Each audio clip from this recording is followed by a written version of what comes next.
తిమ్మరాజుపల్లి అది యాక్చువల్లీ ఊరు పేరుతో టీవీ అనేది పెట్టారు. అది కూడా చాలా డిఫరెంట్‌గా ఉంది. అది బేసిక్‌గా ఏంటంటే తిమ్మరాజుపల్లి అనేది మీరు చెప్పండి ఇంతకీ ఈ సక్సెస్‌ని ఎలా ఎంజాయ్ చేస్తున్నారు? అంటే సక్సెస్‌ని ఎంజాయ్ చేయడానికన్నా బట్ మీకెందుకు టీవీనే బేస్ చేసుకొని ఒక స్టోరీ దాని చుట్టూ అల్లి తీయాలన్న థాట్ ఎందుకొచ్చింది? ఓకే. 24 అవర్స్ అక్కడే ఉండడం. కరెంట్ ఆపోయిందంటే కరెంట్ ఏదైతే ఓనర్ ఉన్నారో వాళ్ళు ఆ కరెంట్ ఆఫీసర్‌లని తిట్టడం ఆ! ఇలాంటివన్నీ జరిగేవి. ఓకే. ఆ మూమెంట్స్ తీసుకొని యాక్చువల్లీ మన మూవీ ఎన్ని డేస్‌లో షూట్ చేశారు? ఎంత బడ్జెట్ అయ్యుండొచ్చు? చాలా చాలా మీరు ఊహించనంత స్మాల్ బడ్జెట్. కిరణ్ అబ్బవరం గారిది యాక్చువల్లీ నేను కూడా విన్నాను. మళ్ళీ నేను చెప్పిందని జస్ట్ ఒక లైన్ చెప్పా. ఓకే డన్ బాగుంది వెళ్ళిపో అని ఆఫీస్‌కి ఇచ్చేసాడు. ఎవరు గురువు అని గాని ఎవరి కింద మీరు వెళ్ళి వర్క్ అసలు ఏం లేదు. నా గురువు వచ్చి ఆర్‌జీవి సత్య సినిమా. బేసిక్‌గా ఒక్క ఛానల్ రన్ అవ్వదు. నిమిషానికి మన మూడ్ లాగా మరుస్తూనే ఉంటాం. అలాంటప్పుడు టీవీ ఎలా ఫీల్ అవుతుంది? వీడు తింగర్ నా కొడుకు అనుకుంటా. మరి ఇంత జావియల్‌గా ఇంత సరదాగా నడుస్తుందంటే ఆబ్వియస్లీ గర్ల్ ఫ్రెండ్స్ స్టోరీస్ ఇలాంటివి ఒకటో రెండో ఉండే ఉంటాయి కదా. తీస్తా, నాలో ఉన్న క్రియేటివిటీ మొత్తం బయటికి తీస్తా.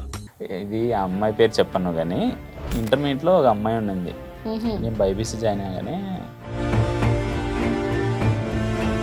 అందరు అమ్మాయిలు నన్ను అన్న అన్న అని పిలిచేవాళ్ళు.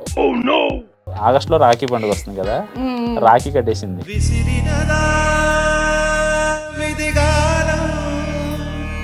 సడన్గా రాఖీ తెగింది క్లోజ్ షాట్లో. సినిమాటిక్గా చెప్పాలంటే అమ్మాయి ఏమనిందంటే అంటే ఇండైరెక్ట్ గా ఇక్కడ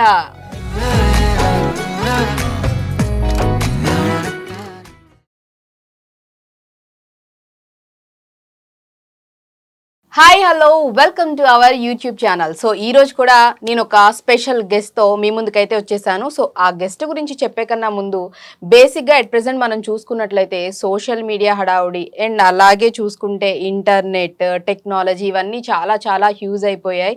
ఈ టైంలో అసలు టీవీని వాడటం కానీ టీవీ మీద అంత ఇంట్రెస్ట్ చూపించడం కానీ చాలా తగ్గిపోయింది. బట్ 90స్లోకి వెళ్తే మాత్రం అసలు టీవీ అంటే అదొక ఎమోషన్ అయిపోయేది.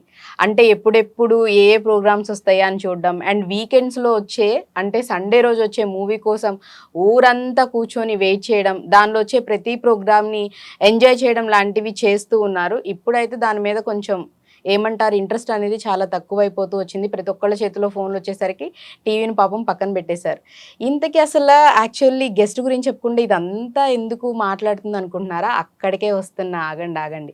సో అలాంటి టీవీకి సంబంధించిన విషయాన్నే ఒక స్టోరీ లాగా మార్చుకొని దాన్ని చక్కగా డైరెక్ట్ చేసి అండ్ మన ముందుకి దాన్ని వచ్చేసేసి తిమ్మరాజుపల్లి టీవీగా తీసుకువచ్చిన డైరెక్టర్ వి మునిరాజ్ గారు మనతో ఉన్నారు. అసలు ఇంకా వారితో మరి ఈ టీవీ చిట్చాట్ ఏంటో వారితోనే స్టార్ట్ చేసేద్దామా? హలో అండి, ఎలా ఉన్నారు? అలా బాగున్నారా మీరు? నేను బాగున్నా. అసలు ఎంత హంబుల్గా ఎంత కూల్గా ఉన్నారో డైరెక్టర్ గారు. కానీ ఎంత సక్సెస్ని కొట్టారు, చూడ్డానికి మాత్రం చాలా క్వైట్గా ఉన్నారు. నేను చాలా సూపర్గా ఉన్నాను. ఓకే. మీరు చెప్పండి ఇంతకీ ఈ సక్సెస్ని ఎలా ఎంజాయ్ చేస్తున్నారు?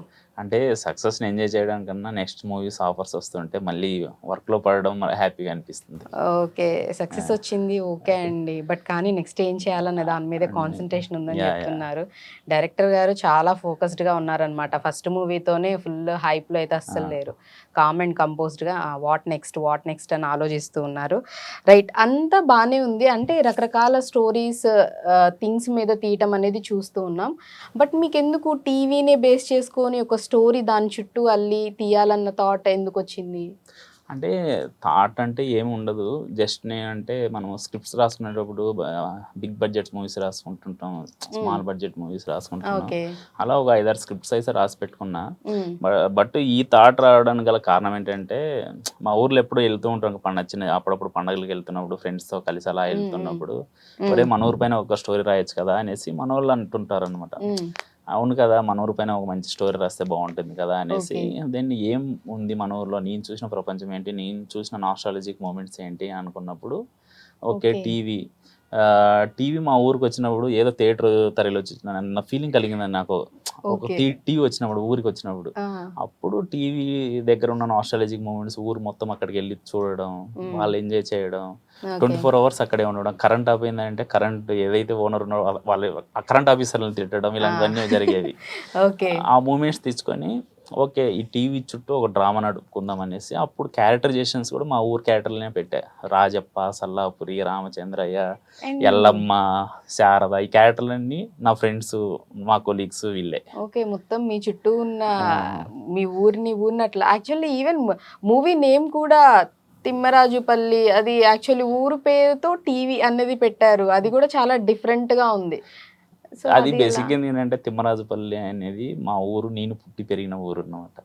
అగైన్ అంటే మొత్తం ఊరి పేరుని ప్రతి ఒక్క దాన్ని ఊరంటే ప్రాణం అంటారు కదా, లిటరల్లీ మిమ్మల్ని చూస్తుంటే అది అర్థమైపోతుంది. సో ఆ ఇష్టంతో అంటే బేసిక్ ఏంటంటే ఊరు ఎప్పటికైనా ఉంటుంది. నేనేంటంటే మనం ప్రపంచంలో ఎన్నో మూవీస్ చూస్తుంటే ఏం చూస్తుంటావు, నా చుట్టుపక్కల ఉన్న ఊర్లోనే బోలెడు కథలు దొరుకుతాయి.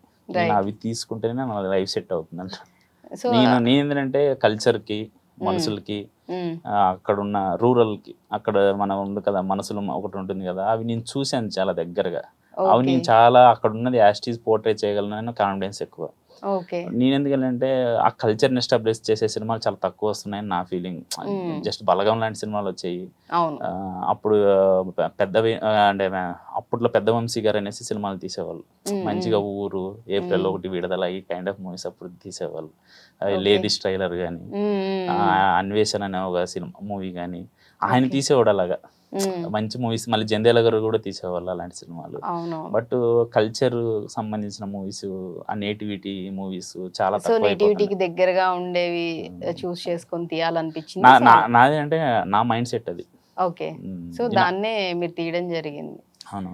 సో రాసుకోవడం ఇదంతా ఒక ఎత్తు, బట్ మన మూవీ ప్రొడ్యూసర్ గారు కిరణ్ అబ్బవరం గారిని, సో ఆయన్ని మీరు ఎలా వెళ్ళి కలిశారు, ఆయనకి మీరు వెళ్ళి స్టోరీ ఎప్పుడు నెరేట్ చేశారు, సో ఫస్ట్ స్టోరీ విన్న తర్వాత ఆయన రియాక్షన్ ఏంటి?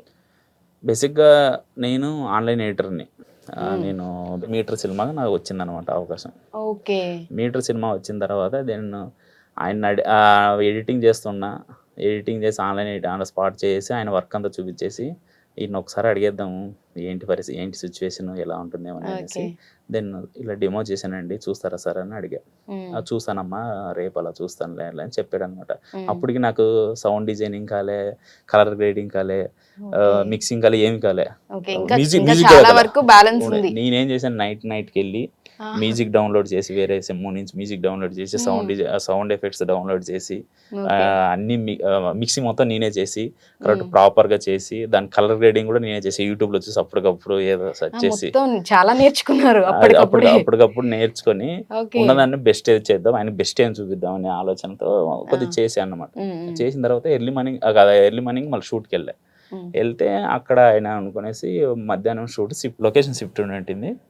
అక్కడ వెళ్తున్నప్పుడు మునిని రమ్మను ఒకసారి అని చెప్పి ఆయన చెప్పాడు, నాకు గుర్తు పెట్టుకొని మరి. వెళ్తే అక్కడ డెమో చూశాడు, చాలా అదిరిపోయింది అన్నాడు. అనగానే నెక్స్ట్ మూవీ నేను ప్రొడక్షన్ స్టార్ట్ చేసా. మూవీ ఏదైనా స్టోరీ ఉంటే చెప్పాను కానీ అప్పుడు తిమ్మరాజుపల్లి టీవీ చెప్తే ఓకే అయిపోయింది అక్కడే. ఓకే అయినాకనే దీని ఒక డెవలప్మెంట్ చేయమని, డెవలప్మెంట్ అయిన తర్వాత చిన్న కరెక్షన్స్ ఏమైనా ఉంటే సజెస్ట్ చేశారు. మళ్ళీ నేను చెప్పింది అనేది జస్ట్ ఒక లైన్ చెప్పా, ఇది 90s పారాగ్రాఫ్లో జరుగుతుందండి. ఊర్లో టీవీ లేని సందర్భం ఇది. ఒక క్యారెక్టర్ టీవీ తీసుకొని వస్తారు, ఇంటర్వ్యూలో మిస్ అయిపోతుంది, దాని తర్వాత ఏం జరిగింది అనేది స్టోరీ అనేది చిన్న లైన్ చెప్పా. ఓకే నచ్చింది, దీన్ని డెవలప్మెంట్ చేయన్నాడు. ఆల్రెడీ నేను డెవలప్మెంట్ చేసి పెట్టుకున్నా, నాకు రెడీ ఉంది ఆ స్క్రిప్ట్. వెళ్ళి 1 వీక్లో ప్రాపర్గా నేను క్యారెక్టరైజేషన్లు అవి అన్నీ కరెక్ట్ రెడీ చేసుకొని క్యారవాన్లో స్టోరీ చెప్పా. మళ్ళీ పిలిపించాడు. డెవలప్మెంట్ అయిందంటే క్యారవాన్లో 40 minutes narration ఇచ్చా. ఓకే డన్, బాగుంది, వెళ్ళిపోని ఆఫీస్కి ఇచ్చేసాడు అప్పుడే.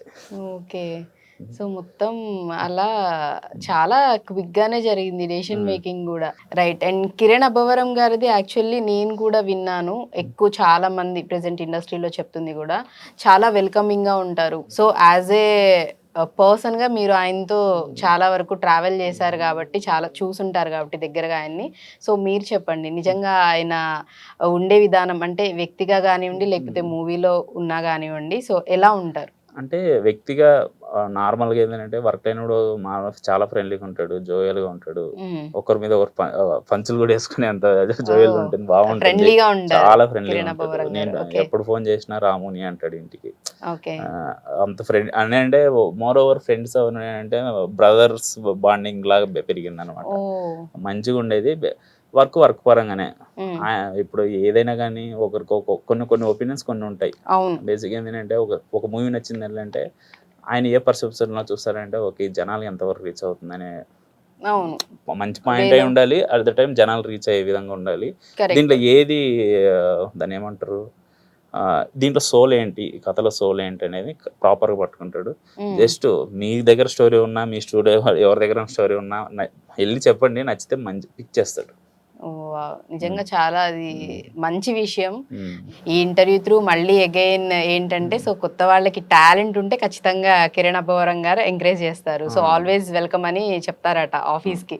రైట్. అండ్ మూవీ విషయానికి వస్తే, మూవీలో యాక్చువల్లీ 30 మంది కొత్త వాళ్ళని పెట్టుకొని తీశారని విన్నాను. మీరు ఆ టైంలో ఎందుకు కొత్త వాళ్ళనే, కొత్త ఫేసెస్ని చూపించాలి అని అనుకున్నారు? అంటే స్టోరీ, మెయిన్ స్టోరీ ఇది. ఇప్పుడు మీరు ఎవరన్నా కానీ చాలా కొత్తగా ఉన్నారు, పేసులు కొత్తగా ఉంది, ఫ్రెష్ అంటున్నారు కదా. అది ఓన్లీ దీంట్లో ఇప్పుడు రాజప్ప అనే క్యారెక్టర్ దగ్గర ఏరో వాళ్ళ ఒక మెయిన్ మంచి సినిమాలు చేసిన వ్యక్తిని ఎవరన్నా పెట్టామనుకో ఆ ఫ్రెష్ ఫీలింగ్ రాదు. అదొకటి ఏంటంటే స్టోరీ అది కొత్త వాళ్ళతో చేయాలి, కొత్త పేసులు ఉంటేనే బాగుంటుంది. అట్ ద టైం నా స్వార్థం కూడా ఏంటంటే కొత్త వాళ్ళతో చేసినంటే ఆ టైం అనేది కూడా తెలుస్తుంది. నేను ఏంటంటే అంటే తెలిసిన వాళ్ళతో చేయించుకోవడం అది కూడా కష్టమే కనుక, బట్ జనాలు ఎవరికైనా చూసిన కొత్త వాళ్ళతో అంటే అది చాలా ఛాలెంజింగ్ కదా. ఛాలెంజింగ్ అంటే వాళ్ళు థియేటర్ ఆర్టిస్ట్ మొత్తం, థియేటర్ ఆర్టిస్టులు అయినా కూడా కానీ నేను 6 months ట్రైనింగ్ ఇచ్చే వాళ్ళకి. 6 months నాన్ స్టాప్గా డైలాగ్స్ డిక్షన్తో సహా ప్రతిదీ 6 months ట్రైనింగ్ ఇచ్చి ఫోన్లో షూట్ చేసి దాన్ని ఎడిటింగ్ చేసుకొని ప్రాపర్గా ఉన్నా. ఓకే. యాక్చువల్ అంటే నేను మూవీ చూసాను, నాకు ఎక్కడ కొత్త వాళ్ళన్న ఫీలింగ్ అయితే రాలేదు. ప్రాపర్గా ఒక విలేజ్లో మన ఇంటి చుట్టుపక్కల ఇళ్లలో వాళ్ళ మధ్య జరిగే సంఘటనలో, ఇష్యూస్, లేకపోతే రెగ్యులర్గా ఇంట్లో మాట్లాడుకునే విధానం ఎలా ఉంటుందో అలానే ఉంది. ఈవెన్ వాళ్ళ డ్రెస్సింగ్ కానీ, వాళ్ళు ఫేస్లో ఎక్స్ప్రెషన్స్ కానీ, మాట్లాడే విధానం కూడా ఎక్కడ నాకు అది యాక్టింగ్ లానో లేకపోతే తెలియని వాళ్ళు వచ్చి చేస్తున్నారు అన్నట్టుగా లేదు. చాలా న్యాచురల్గా, చాలా బ్యూటిఫుల్గా వచ్చింది. సో యాక్చువల్ ఆ విషయంలో మీకు కంగ్రాట్స్ చెప్పాలి. అండ్ వాళ్ళకు కూడా అంత బాగా మీరు తీశారు అండ్ అంత బాగా వాళ్ళు కూడా యాక్ట్ చేశారు కాబట్టి. ఒకటి నేను ఎప్పుడు డైరెక్టర్ కొద్దిగా ఒక డైరెక్టర్గా ఉన్నప్పుడు ప్రయోగాలు కొత్తగా చేద్దాం అనుకుంటాం, బట్ దానికి ప్రొడ్యూసర్ గారు కూడా సహకరించారు కొద్దిగా. ఆయన కూడా కొత్త వాళ్ళతో వెళ్దామని ఫస్ట్ నుంచి అనుకున్నాడు కాబట్టి నాకు హ్యాపీనే. నేను కొత్త వాళ్ళతో అంటే బేసిక్ థింగ్ నా స్వార్థం 70% ఉంటే 30% వేరే.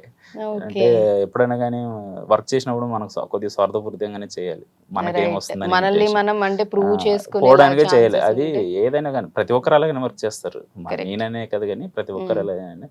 బట్ నేనేంటి వీడు కొత్త వాళ్ళతో కూడా మంచిగా చేయించగలడు, సో అలా చేస్తేనే కదా తన ఇది ఏంటనేది తెలుస్తుంది అనేది. చాలా మంచి థింగ్ అది కూడా.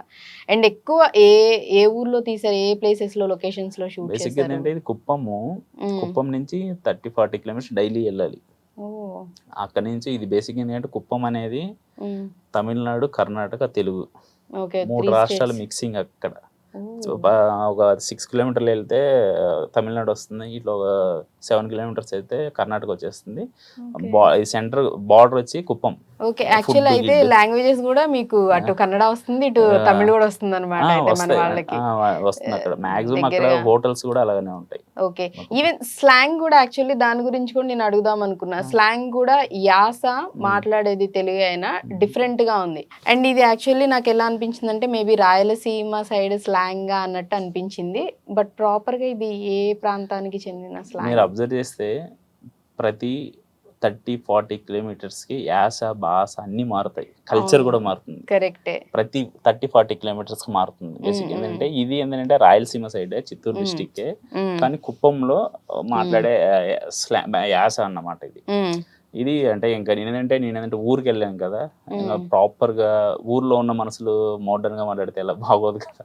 కరెక్ట్. అందుకనేసి జస్ట్ ప్రాపర్గా నేనే అంటే మా ఊరు, నేను పుట్టి పెరిగిన ఊరు కాబట్టి మీ స్లాంగ్ ఉంటుంది అనేది నేనే పెట్టుకున్నా.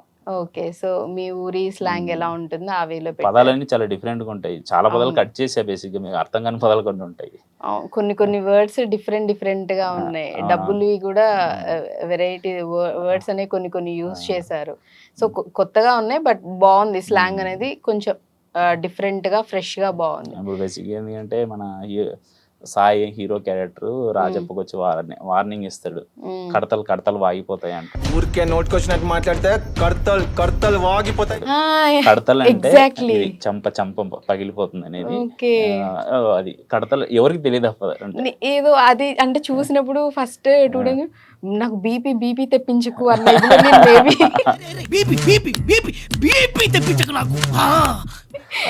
కోపం తెప్పించుకో అని ఇదిలో అనుకున్నా. బట్ ఓకే, అచ్చా కొడితే గూప పెట్టేయాలి మన సౌండ్ వస్తుంది అంటారు కదా, అది మీ స్లాంగ్ లో ఊర్లో అట్లా అంటారు.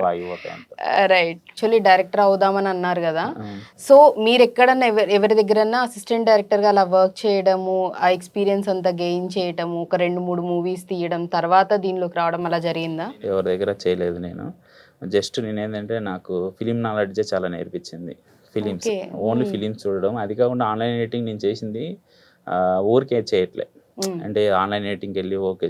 నేను చేసిన రోజులు అసలు ప్రతి సినిమాలో ప్రాక్టికల్ ఎక్స్పీరియన్సెస్ ఏ విధంగా ఉన్నాయని ప్రతి సినిమాకి అబ్జర్వ్ చేసేవాడిని. అబ్జర్వ్ చేసి అక్కడ ఏంటంటే ఈ సినిమాకి ఇలాంటి ప్రాబ్లమ్స్ ఉన్నాయి, నెక్స్ట్ నేను డైరెక్షన్ చేసి ఇలాంటి ప్రాబ్లం వచ్చినప్పుడు మనం ఎలా సాల్వ్ చేయాలనేది నా మైండ్ సెట్. ఈ విషయాలు నేర్చుకుంటూ ఆన్లైన్ ఎడిటింగ్ కూడా చేసేవాడిని. ఎవరు గురువు అని కానీ ఎవరి కింద మీరు వెళ్ళి వర్క్ అసలు ఏం లేదు? నా గురువు వచ్చి ఆర్జీవి సత్య సినిమా. బాబోయ్, ఆర్జీవి గారు. సత్య సినిమా నేను ఒక 500 సార్లు చూసుంటా. అవునా? నాకు ఇప్పటికీ ల్యాప్టాప్ ఓపెన్ చేస్తే సత్య సినిమా ఉంటుంది. నాకు మూవీ గురించి నేర్చుకోవాలన్నా, ఇంకోటి ఎడిటింగ్ గురించి, ఆర్ఆర్ గురించి, సౌండ్ డిజైనింగ్ గురించి, క్యారెక్టరైజేషన్స్ గురించి, స్క్రీన్ ప్లే గురించి ఏది ఉన్నా కూడా సత్య సినిమా అంతా నేర్పించినంతగా నాకు ఏది నేర్పించలే. మెయిన్లీ ఆర్జీవి గారు. ఆర్జీవి గారు తీసిన సినిమాలు అంటే గొప్ప సినిమాలు. క్యారెక్టర్ అంటే నేను ఏంటంటే జానర్స్, హర్రర్ అంటే హర్రర్ మీదనే, లవ్ అంటే రంగీల లాంటి సినిమా వితౌట్ యాంటోగనిస్ట్ లేకుండా ఒక సినిమా నడిపించడం అంటే మామూలు విషయం కాదు. ఆయన అంత మంచి బ్యూటిఫుల్ సినిమా తీసాడు. సత్య లాంటి సినిమా, శివ లాంటి సినిమా, క్షణం అన్ని కల్ట్ క్లాసిస్ట్ నా దృష్టిలో అన్ని బ్యూటిఫుల్ సినిమాలు. సత్య అనేది మా ఫేవరెట్. అలా ఉంటాయి ఏంటంటే వీళ్ళు కూడా ఉన్నారు, వీళ్ళు నేర్చుకుంటే గొప్ప సినిమాలు తీయచ్చు అనేది నా ఉద్దేశం. సో వాళ్ళ వర్కింగ్ స్టైల్ అనేది మనం చూసి అబ్జర్వ్ చేస్తే అక్కడి నుంచి నేర్చుకొని వీళ్ళని చూడడం వల్ల ఆ కాన్ఫిడెన్స్ వచ్చింది, కొత్త వాళ్ళతో చేద్దామని ఆలోచన వచ్చింది. మళ్ళీ ఇంకోటి ఏమైనా మీరు కమర్షియల్ సినిమాలు తీసుకుంటే రాజమౌళి గారిని ఫాలో అవ్వండి, తప్పేముంది. ఛత్రపతి లాంటి కమర్షియల్ సినిమా ఎక్కడన్నా ఉందా? ఛత్రపతి లాంటి కమర్షియల్, ఈగ భయంకరమైన కమర్షియల్ సినిమా. ఆయన లాంటి కమర్షియల్ సినిమాలు మీరు ఆయన చూపించే డ్రామా, ఎమోషన్ అనేది చాలా ఉంది. మన తెలుగులోనే ఉన్నారు, ఇండియన్ ఫిలిం ఇండస్ట్రీలో చాలా మంది డైరెక్టర్లు ఉన్నారని నా ఉద్దేశం. రైట్. సో ప్రతి ఒక్కళ్ళు కూడా అంటే ఒక్కొక్కళ్ళు ఒక లెజెండ్ కిందే. రైట్. బ్యాక్ టు మన మూవీ విషయానికి వస్తే, టీవీ గురించి అన్నారు, దాని మీదే మన స్టోరీ అంతా నడుస్తూ ఉంది. మీ చిన్నప్పుడు టీవీకి సంబంధించి ఏమన్నా మూమెంట్స్ గుర్తున్నాయా ఫన్నీవి? అంటే ఒక మూమెంట్ ఉంది, మీకు గుర్తుందో లేదో. అంటే ఈటీవీలో నాగాస్త్రం అనే సీరియల్ వచ్చేది. సాటర్డే సండే 7:30కి ఎగ్జాక్ట్గా నాగాస్త్రం అనే సీరియల్ వచ్చేది. ఊరు మొత్తం నేను కూడా నాగాస్త్రం సీరియల్ భయంకరంగా అడిక్ట్ అయిపోయినా ఒక సందర్భంలో. అంటే అప్పుడు మనం బొమ్మ కనిపించడమే పెద్ద విషయం అన్నప్పుడు సీరియల్ అయినా మూవీ లాగానే చూసేవాళ్ళం. ఆ విషయంలో అంటే ఊరు మొత్తం నాగాస్త్రం అనే సీరియల్కి అడిక్ట్ అయిపోయారు. అంటే ఇంకా శనివారం ఆదివారం అంటే ఎన్ని పనులు ఉన్నా కూడా ఖాళీ చేసుకొని వచ్చేయాలి. మరి అది కాకుండా ఒకే ఇంట్లో టీవీ. ఎన్ని పనులు ఉన్నా అందరూ కిటికీలో నుంచి కొందరు, గడప నుంచి కొందరు, ఫుల్ అయిపోయి హౌస్ఫుల్. ఇంకా ఓకే. హౌస్ఫుల్ అయిపోతే మా దగ్గర నుంచి ఆయన ఇంటి ఓనర్ ఒక పెద్ద ఆయన ఉంటాడు. ఆయన జస్ట్ చిన్న కళ్ళు తాగడానికి దీనికి మా దగ్గర నుంచి ₹1 పావలాల వసూలు చేసేవాడు. ఓకే.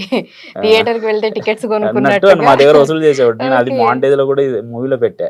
అవును, చూసాను. అది అయిపోయిన తర్వాత ఆ రోజు కరెక్ట్ గా 7:30 అయింది, కరెంట్ ఆఫ్ అయిపోయింది, అయ్యో. పవర్ పోయింది. అమ్మ నా బూతులు కరెంట్ ఆఫీసర్ని, పాప మాత్రం సంబంధం లేదు, ఏదో లైన్ ఎక్కడో మిస్ అయింది, కరెంట్ ఆ రోజు మొత్తం రాలే. మా ఊరు గుడి ముందు ఇసుక దిబ్బ ఒకటి, అప్పుడే ఇసుక అక్కడ వేసారు. అక్కడ కూర్చొని దాదాపు ఎర్లీ మార్నింగ్ 4 వరకు డిస్కషన్, అసలు ఏం జరిగింటుంది అనేసి. ఓకే, అందరు మీలో మీరే ఇలా ఉండొచ్చు ఇలా ఉండొచ్చు ఇలా అనేసి డిస్కషన్ 4 o'clock దాకా జరిగింది. పడుకోకుండా దాని గురించి ఆలోచించారు. మెయిన్ థింగ్ ఆ వైపు బెస్ట్ గా అది ఒకటి. సో ఆ సీరియల్ అనేది అసలు చాలా బాగా నేమ్ తో సహా గుర్తుపెట్టుకున్నారంటే. అంటే అప్పుడు భయంకరంగా వస్తాయి.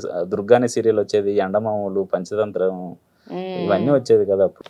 కరెక్టే. సో ఆ మీరు ఎక్స్పీరియన్స్ చేసింది అయితే అదనమాట. చైల్డ్హుడ్ లో సరదాగా ఆయనకి డబ్బులు ఇచ్చి చేయడం, అట్లా తీసుకునేవాళ్ళు ఆయన నిజంగానే బ్రహ్మాండంగా. అలా ₹1 కానీ ఇవ్వకుంటే అసలు. అంటే మూవీలో యాక్చువల్లీ మీరు చూపించిన మూవీలో ఫాదర్ అట్లా ఉంటాడు, కన్ఫ్యూజ్ గా పిసినారి దీండా, బట్ కొడుకు చాలా కరెక్ట్ గానే ఉంటాడు, తిడతా ఉంటాడు కదా వాళ్ళ నాన్నని, కానీ నాన్న మాత్రం చేసి అన్ని చేస్తానే ఉంటాడు. ఆ ఊర్లో ఆయన అసలు డబ్బులు లేకుండా అసలు నో ఎంట్రీ. ఓ, అది ఎనీథింగ్ ఏదన్నా ₹1 పని అయిపోతుంది అన్నట్టుగా ఉండేవాళ్ళు అనమాట. అండ్ మూవీలో వచ్చేసరికి కొన్ని చోట్ల అంటే అఫ్ కోర్స్ అది DVD ప్లేయర్ ప్లే చేసి మూవీస్ రావడం ఓకే, బట్ ఎక్కువగా బాలకృష్ణ గారివి, వెంకటేష్ గారివి సాంగ్స్ అయితే వినిపించాయి. సో అసలు అవి కూడా మీరు ఎక్కడెక్కడ పెట్టారో, ఏ ఏ సిచ్యువేషన్స్ లో సీన్స్ దగ్గర పెట్టారో చాలా బ్యూటిఫుల్ గా ఉన్నాయి. కరెక్ట్ ప్లేస్ లో కరెక్ట్ టైంలో ప్లే చేశారు. అండ్ ఇంకా అది ఇంకా మూవీకి ప్లస్ అయింది. బట్ ఎందుకు బాలకృష్ణ గారిది, వెంకటేష్ గారిది పెట్టాలనిపించింది? అంటే బేసిక్ ఏంటంటే ఎక్కువ మీరు ఊర్లో అబ్జర్వ్ చేస్తారంటే అమ్మాయిలు అందరూ వెంకటేష్ గారి ఫ్యాన్స్ అయ్యంట ఊర్లో. ఫ్యామిలీ హీరో కదా అంటే.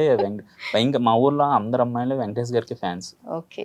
అందుకే నేను హీరోయిన్ కి వెంకటేష్ కి బీభత్సమైన చంటి ఇష్టం. ఆ అమ్మాయికి ఎప్పటి నుంచి చెంటి అనే మూవీ చూడాలని చాలా ఇంట్రెస్ట్ ఉంటుంది.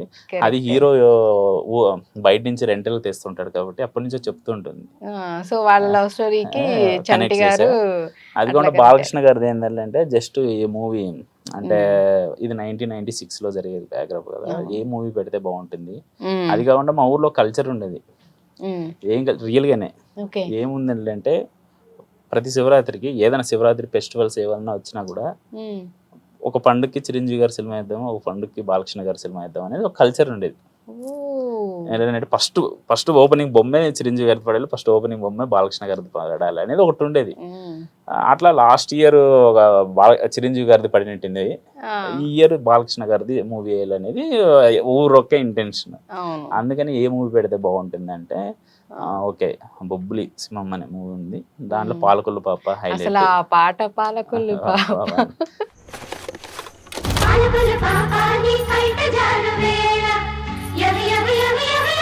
అది పెడితే బాగుంటుంది, స్టోరీకి కూడా రిలేటెడ్ గా ఉంటుంది. అందరు జై బాలయ్య ఫ్యాన్స్ అందరు ఉంటారు కదా. ఆబ్వియస్లీ జై బాలయ్య ఇప్పటికీ కూడా.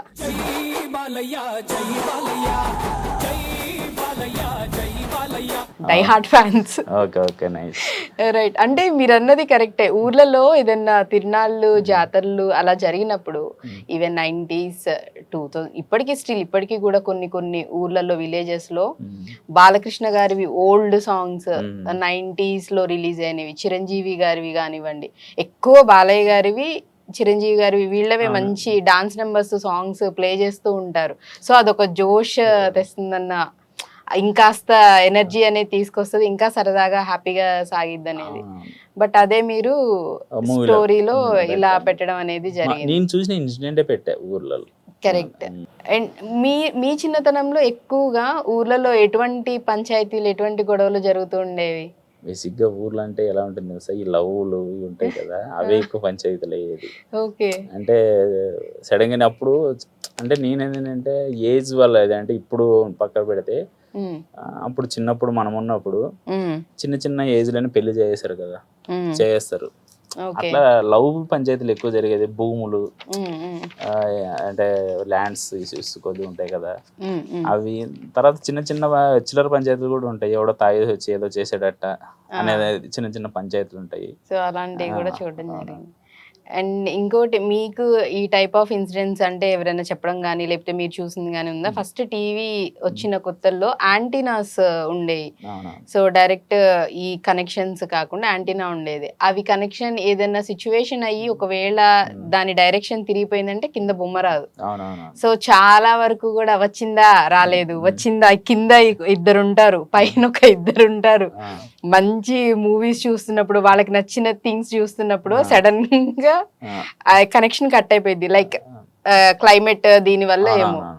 బట్ ఆ థింగ్ ఉంటది కదా, వచ్చిందా రాలేదు వచ్చిందా రాలేదు అని అబ్బా అని అసలు ఆ ప్రయత్నం ఏదైతే ఉంటుందో నెక్స్ట్ లెవెల్ ఉంటుంది. అలాంటివి ఏమన్నా మీరు చూసారా? అంటే బేసిక్ ఏంటంటే ఇప్పుడు నా ఈ మూవీలో అంబ్రెల్లా కైండ్ ఆఫ్ డిసైన్ పెట్టిన అవును. యాంటీనా ఒకటి ఉంటుంది.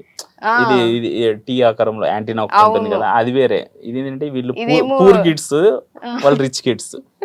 అది కలర్స్ బేసిస్ వస్తుంది. ఇక్కడ దూరదర్శన్, శక్తిమాన్ సీరియల్స్ అన్ని దీంట్లో వస్తాయి.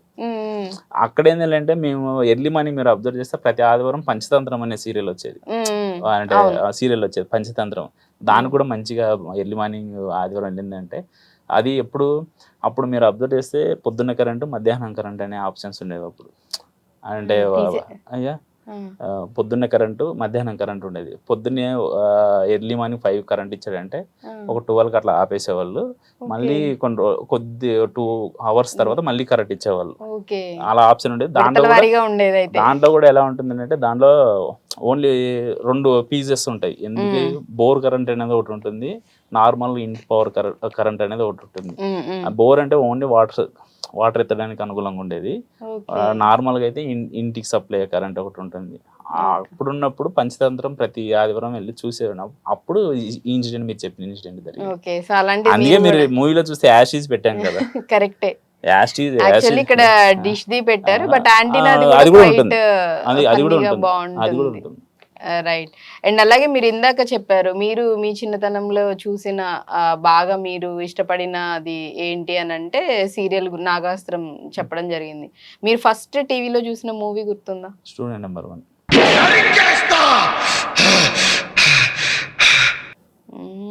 ఎన్టీఆర్. అప్పటి నుంచే హార్డ్ కోర్ ఫ్యాన్ అయిపోయినా. ఓకే.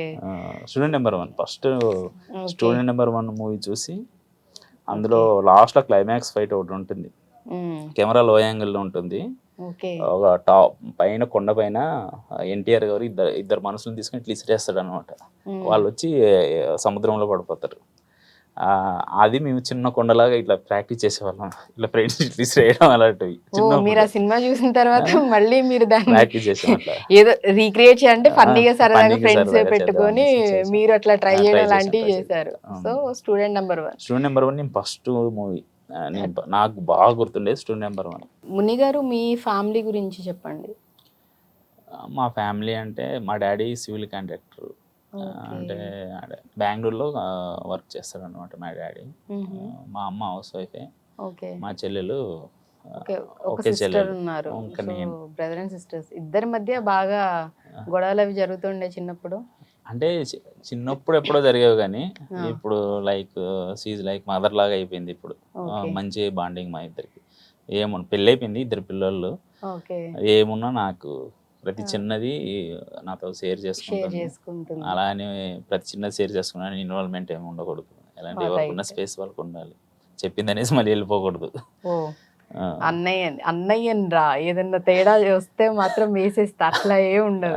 ఏం లేదు, అంటే రిలేషన్షిప్ అన్నప్పుడు చిన్న చిన్న కామన్ జరుగుతాయి కాబట్టి అవి మనం సీరియస్ తీసుకెళ్ళామంటే వాళ్ళిద్దరు డిస్టెన్స్ పెరుగుతుంది. సో మీరు కూడా ఒక ఫాదర్ లాగా ట్రీట్ చేస్తారు ఏదున్నా గానీ, అలా కాదు ఇలా అని మీ సిస్టర్ కి చెప్తూ ఉంటారు. ఎప్పుడన్నా కానీ అదే. ఇప్పుడు ఎక్కువ మా సిస్టర్ ఎవరికి ఎక్కువ షేర్ చేసుకో, నాకే షేర్ చేసుకో. ఓకే. అంటే అమ్మ నాన్న కన్నా ఎక్కువ మీకే షేర్ చేసుకుంటారు. బట్ ఇప్పుడు ఓకే, ఎలా అయినా ఒక సర్టెన్ ఏజ్ వచ్చాక బాండ్ చాలా స్ట్రాంగ్ అవుతుంది brother and sisters the. But చిన్నప్పుడు మాత్రం అసలు గొడవలు వాళ్ళు కొట్టుకున్నట్టు ఇంకెవరు కొట్టుకోరు.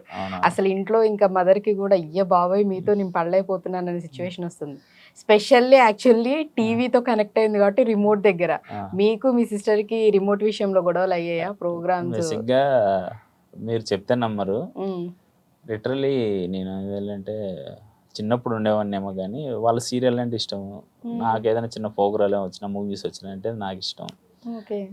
నేను గొడవ పడుకొని ఇంక వెళ్ళిపోవడం, ఇంకా నాదేం ఉండదు, ఎంత చేసినా డామినేషన్ అంతా అక్కడ అక్కడే. ఎందుకంటే మా అమ్మాయి చెల్లి ఇద్దరికి చూడాలిగా, వాళ్ళు అంటే పర్సంటేజ్ ఎక్కువ అటు సైడే ఉంది, ఫుల్ ఇంట్లో లేడీస్ డామినేషన్. ఇంకా మనం ఏం చేయలేము, మనం ఇంకా వెళ్ళి ఇంకా ఫ్రెండ్స్ తో బాగా కనిపెట్టుకోవడం అంతే. ట్రై చేస్తాం, ఫైట్ చేస్తాం, ఫైనల్ గా వాళ్ళ చేతుల్లోనే రిమోట్ అనేది ఉంటుంది కాబట్టి చిచ్చి ఇంకా అవ్వదనుకోవడం, బయటకి వెళ్ళిపోవడం. మేము ఫ్రెండ్స్ బయట వెళ్ళిపోయాము అనుకో, నేను వచ్చేది 12 అవుతుంది. అంటే నార్మల్ గా అప్పుడు చిన్నప్పటి నుంచి ఫ్రెండ్స్ మేము మేము చేసిన అల్లరి ఎవరు చేయరు. ఓకే, మంచి అల్లరి మంచిగా మాట్లాడదాం సర్కిల్, ఫ్రెండ్ సర్కిల్ గురించి కూడా. స్టడీ నేను బేసిక్ అంటే మొత్తం నాది డిగ్రీ కంప్లీట్ అయింది, బిఎస్సి నాది మర్చిపోయినా నాకు. డిగ్రీ కంప్లీట్ చేశారు? నాది బైపీసీ నేను తీసుకుంది, డిగ్రీ కంప్లీట్ అయింది, నేను సైన్స్ స్టూడెంటే. దాని ఇప్పుడు ఏమంటారు బిఎస్సి కంప్యూటర్, దాని కంప్యూటర్ వేరు, బిఎంసి, బిజెడ్సి, బయోటెక్నాలజీ, మైక్రోబయాలజీ ఇట్లా డిఫరెంట్ వచ్చాయి కదా ఇప్పుడు. బిజెడ్సీనే. ఓకే, అదే తీసుకున్నా. నాకు బేసిక్ ఏంటంటే స్టడీస్ అంటే ఇంట్రెస్ట్ లేదు.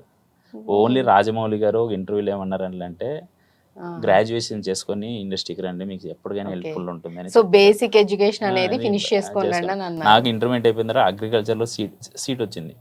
ఓకే, ఫ్రీ సీట్ వచ్చింది ఆంబూర్లో. అయితే మంచి స్టూడెంట్. బట్ నాకు వద్దు, నేను వెళ్ళను అని మా డాడీతో గొడవ. అంత బాగా చదివి ఫ్రీ సీట్ వచ్చినప్పుడు మీరు ఎందుకు స్టడీ సైడ్ వెళ్ళకుండా? వెళ్ళింది అంటే అటు వెళ్ళింది అనుకో, అక్కడ 4-5 years అగ్రికల్చర్ ఇది అన్నీ ఉంటుంది కదా, ఏదైతే డిగ్రీ 3 years అయిపోయినట్టు ఫినిష్ అయింది, వెళ్ళిపోవచ్చు, హైదరాబాద్ వెళ్ళిపోవచ్చు ఫస్ట్ ఆఫ్ ఆల్ అనేది మెయిన్ థింగ్. నేనేం చేయలే, జస్ట్ పాస్ మార్కులకే రాశాను. నేను జస్ట్ ఓకే దీనిలో పాస్ అయిపోతాం కదా అని అనిపించింది అంటే అక్కడికి ఆపేసి పేపర్ ఇచ్చేసి వచ్చేసేవాడిని. ఓకే, ఏంటి కరెక్ట్ గా అంటే దానికంటే ఒక 5 marks 10 marks ఎక్స్ట్రా రాసేసాను. 40 marks కి అట్లా రాసేసేసి అయిపోయిన వెంటనే ఇంత కూడా టైం వేస్ట్ చేయకుండా తీసుకోండి మీరే పండుగ చేసుకోండి అని ఇన్విజిలేటర్ కి మీరు ఇచ్చేసేసి వెళ్ళిపోయేవాళ్ళు, టైం ఉన్నా గానీ. అన్నిట్లో మంచి మార్కులు వచ్చి పాస్ అయిపోయినా, అంటే మంచి మార్కులు మీన్స్ అన్నిట్లో పాస్. చాలా గుడ్ స్టూడెంట్ అయితే, అంత వాళ్ళకే టైం ఇచ్చేసి కరెక్ట్ గా ఎంత వరకు రాస్తే పాస్ అవుతాం అంతే ఇచ్చేసుకొని వచ్చారంటే అమ్మో మీరు చాలా క్లెవర్ స్టూడెంటే. What about friends? ఇప్పుడు చెప్పండి, మీకు ఫ్రెండ్స్ గ్యాంగ్ ఉందా? మంచి చిల్లర గ్యాంగ్ మాది. అవునా? నేను యాక్చువల్లీ అదే క్లాసా ఊరా మాస్ టైపా అని, మొత్తం ఊరా మాస్. అవునవును, అంటే ఊరమాస్ అంటే మేము మా పంచాయతీ ఎలా ఉంటుంది అంటే, మేము మార్నింగ్ లేస్తాం కాలేజ్కి వెళ్ళే టైంలో. కాలేజ్కి మా ఊరు నుంచి మెయిన్ రోడ్కి 2 kilometers నడవాలి. 2 kilometers నడవాలి. అక్కడి నుంచి ఇక్కడికి వచ్చి బస్సు ఎక్కితే బస్సు నుంచి మళ్ళీ బస్ స్టాండ్లో దిగుతాం. అక్కడి నుంచి ఒక 1/2 kilometer మా కాలేజ్ ఉంటుంది. మేము డైలీ రొటీన్ మాది. నైట్ వచ్చామనుకో, నైట్ మా ప్లానింగ్ ఏంటి, ఈరోజు సీజనల్ ఫ్రూట్స్ ఏముంటాయి, ఏం పంటలు వేసారు అని మా టార్గెట్. ఎందుకంటే శనక్కాయలు వేసారు అనుకో, మేము కరెక్ట్ 7కి వచ్చినట్టే మొబ్బు అయిపోతుంది కదా, చీకటి పడుతుంది, శనక్కాయలు అక్కడ దొంగలించుకొని తినుకుంటూ ఊరికి వెళ్ళడం. ఏదైనా పుచ్చకాయలు కనిపిస్తే పుచ్చకాయలు తినేసి మళ్ళీ ఎవరికైనా దొరికిపోవడం, వాళ్ళు వెంటబడడం ఇలాంటివి జరిగాయా? అంటే నిజంగా మేము చేసే దొంగతనాలు ఎవరికి తెలియదు. దీంట్లో సతీష్ క్యారెక్టర్ చేసేది మేము చేసినవి, హీరో యాక్చువల్లీ. ఓకే, ఇంకోటి ఏంటంటే మెయిన్ ఇన్సిడెంట్, ఎవరో చెరుకులు దొంగతనం చేస్తున్నారు అనేసి ఏదైతే ఎకరాస్ ఉన్నాయో కరెంటు పెట్టారు. బేసిక్గా మేమేం చేసామంటే మాకు అది తెలిసిపోయి స్క్రూ డ్రైవర్ తీసుకెళ్ళాం. స్క్రూ డ్రైవర్ తెలిసి దానిపైన ఇట్లా చేస్తే కరెంట్ ఉండింది. ఏమో నువ్వు కరెంట్ పెడితే మేము ఎలా ఉండాలనేసి మెల్లగా దాటుకొని చెరుకులు తీసుకొచ్చాం. మీకే అన్ని తెలివితేటలంటే డిగ్రీ స్టూడెంట్స్ అంతకు మించి అని ఇంకో 2 అడుగులు ముందుకు వేసి ఎలా వెళ్ళొచ్చు అని మీరు. అప్పుడు ఏంటంటే మనకి ఏంటంటే చదువుతున్నాం, మనకు దాన్ని ఏమంటారు, ఇటు వెళ్ళాలని ఉంది కానీ మనకు బరువు బాధ్యతలు అప్పుడు ఏం తెలియదు. చిన్న చిన్న చిలిపి పనులే మనకు మంచి కాలేజీ డేస్ అంతా టీనేజ్ లో ఎంజాయ్ చేస్తూ ఉంటాం కదా. సో ప్యూర్లీ థాట్స్ అవే. మళ్ళా మా ఊర్లో ఎవరైనా ముసలి వాళ్ళు కనిపిస్తే వాళ్ళతో మేకప్లు ఆడడం, వాళ్ళతో మంచిగా నేను చాలా మందితో మేకప్లు ఆడతా, అమ్మాయిలతో ఆడితే అచ్చంకలాట అంటారు మీ సైడ్, అమ్మాయిలతో కూడా ఆడేవాడిని. ఓ మంచిగా అంటే టైం మనకి ఏంటంటే నాకు ఆ రోజు టైం అయిపోవాలి. రైట్. సో అట్లా ఇవి మంచి మంచి గేమ్స్ అన్ని అవుట్డోర్ గేమ్స్ మొత్తం అచ్చంగిల్లాలు, తొక్కుడు బిళ్ళాటలు, కోతి కొమ్మచ్చి ఆటలు డిఫరెంట్, కానీ చాలా బాగుండేవి కూడా, ఫన్నీగా ఉండే. క్రికెట్ అల్టిమేట్, క్రికెట్ కొద్దిగా మంచిగా ఆడతా. అది కూడా వాలీబాల్ జోనల్స్ ప్లేయర్ నేను. స్పోర్ట్స్ సైడ్ కూడా ఒక కాలు దానిలో కూడా పెట్టారన్నమాట. నేను వాలీబాల్ లో జోనల్స్ ప్లేయర్, బాగా ఆడేవాడిని వాలీబాల్. మరి అంత బాగా మరి స్పోర్ట్స్ సైడ్ కూడా అలా కూడా థాట్ రాలేదు? అంటే నేను ఒకసారి ఎందుకు అయిందంటే వాలీబాల్ కావాల్సిన 6 మంది ప్లేయర్స్, ఎక్స్ట్రా 2-3 ఉంటారు. నేను 10th చదువుతున్నప్పుడు, నేను 8th జాయిన్ అయినప్పుడు 10th క్లాస్ ఎవరు ఉంటారో వాళ్ళని జోనల్స్ పంపిస్తుంటారు. నేను 10th వచ్చిన తర్వాత నన్ను జోనల్స్ పంపిస్తారు. వీళ్ళేంటి నేను కూడా ఆడాలి కదా అనేసి అంటే ఒక రోజు ఒక ఛాన్స్ ఇవ్వండి అనేసి నేను అన్నా. ఆ రోజు ఏంటంటే చేతులు ఇరిగిపోయినా పర్లేదు, కాలు ఇరిగిపోయినా పర్లేదు, కానీ ఎగిరెగిరి డైలేసి మరి వీడెవరు ఇంట్రెస్ట్గా ఉన్నాడండి పీటీ మురళీ మాస్టర్ అనేసి. పీటీ మాస్టర్ మళ్ళీ ముని నువ్వు కూడా వచ్చేయాలన్నాడు. ఓన్లీ ఆ పర్పస్ మీద నేర్చుకున్నప్పుడు అప్పుడు నేను మంచిగా జోనల్స్ మాకు ఎప్పుడైతే వాలీబాల్ స్టార్ట్ అయిందో మాకు స్కూల్ అంటే ఇంకా మా పీటీ మాస్టర్ ఉంటారు కదా, ఆయన ఏమిటంటే వేరే కాలేజీలో పోటీ పెడతాడు. మాకు ఎప్పుడెప్పుడు పెడతాడు ప్రాక్టీస్, మళ్ళీ డబ్బులు ఉంటాయి, మళ్ళీ కప్పులు ఉంటాయి, అన్నీ ఉంటాయి. మా టీం వస్తుంది చూసుకో అని చెప్పేవాడు ఆయన వేరే వాళ్ళ స్కూల్స్ వాళ్ళకి. మేము వెళ్ళేది అక్కడికి వెళ్ళి గెలుచుకొని కప్పు తీసుకొని వచ్చేది, మంచిగా అక్కడ వెళ్ళి పానీపూరి తినేసి మంచిగా ఒక ఎగ్ రైస్ అవి తినేసి మళ్ళీ స్కూల్కి వచ్చేసి. స్కూల్లో క్లాసుల్లో కూర్చొని టీచర్లు చెప్పేవి వాళ్ళు అడిగిన క్వశ్చన్స్ చెప్పలేక తన్నులు తినేకంటే గ్రౌండ్ లోకి వెళ్ళి ఫుల్ గా ఆడేసి సో మొత్తం అంతా చాలా డిఫరెంట్ వేలో నడిచింది అనమాట.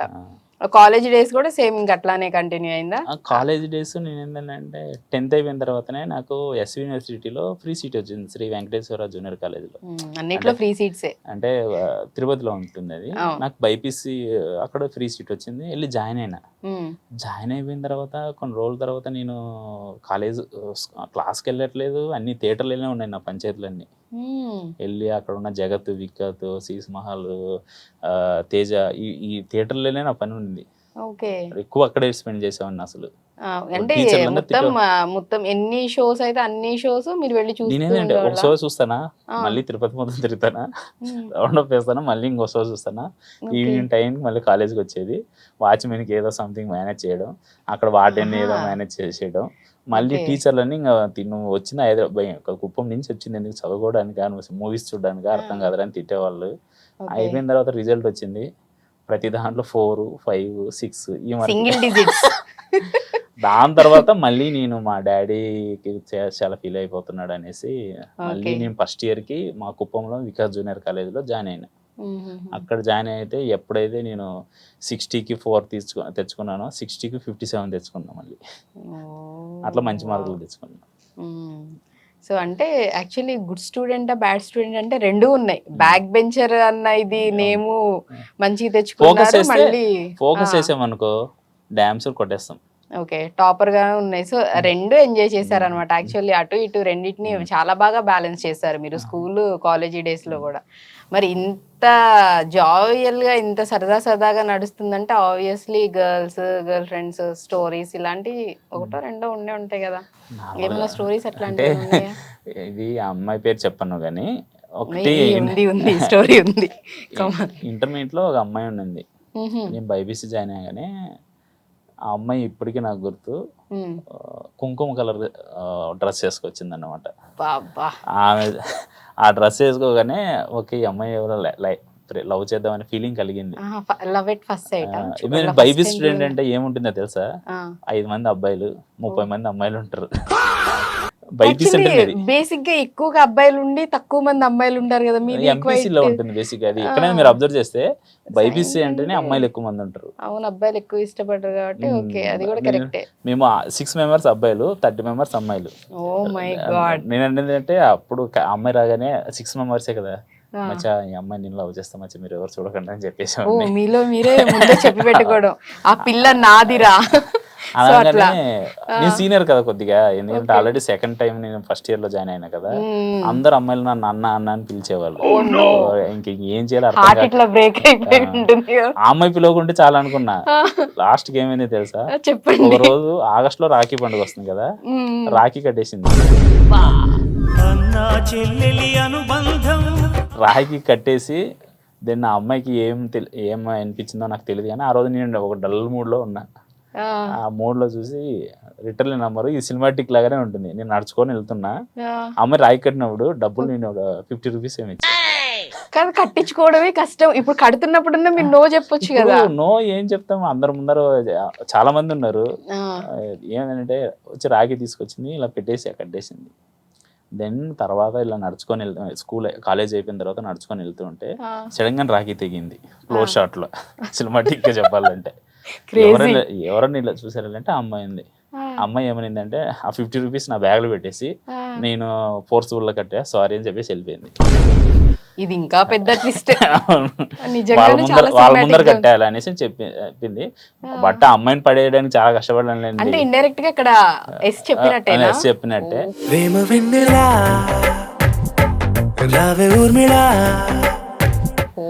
మళ్ళీ బేసిక్ ఏంటంటే మా అమ్మతో మాట్లాడించా, మా చెల్లెలతో మాట్లాడించా, పెళ్లి చేసుకునే దాకా వెళ్ళే కానీ మీరు ఫ్యామిలీ అయిపోయారా అనే డైలాగ్ ఉంటుంది కదా.